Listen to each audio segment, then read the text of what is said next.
السلام عليكم ومرحبا بكم في فيديو جديد على قناة ملاعب المغرب. فيديو اليوم غادي نعطيكم آخر تطورات الأشغال في ملعب مولاي الحسن بالرباط، واحدة من المنشآت الكروية اللي كتسابق الزمن باش تكون واجهة مشرفة للمغرب في المنافسات الوطنية والقارية، وخصوصا في كأس إفريقيا 2025.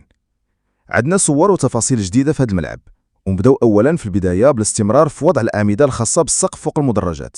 هاد الأعمدة عندها دور أساسي، وهي اللي غتحمل الغطاء اللي غادي يضل الجماهير ويحميهم من أشعة الشمس ولا تساقط الأمطار.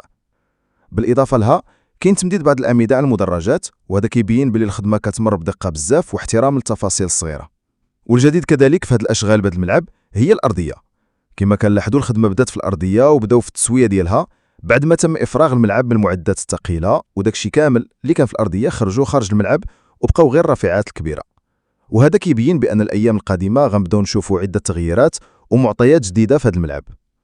وكما كنعرفوا جميع بأن المدرجات سواء الأرضية وكذلك العلوية تم الانتهاء منها، وهذه المدرجات العلوية كتضمن رؤية شاملة على الملعب بأكمله، بالإضافة إلى مدرجات سفلية اللي كتقرب الجماهير أكثر من اللاعبين في رقعة الميدان.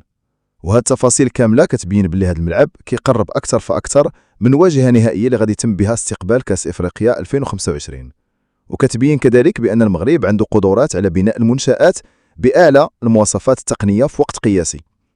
إلى هنا كنكون وصلنا لنهاية الفيديو، وما تنساوش الاشتراك في القناة باش يوصلكم دائما الجديد.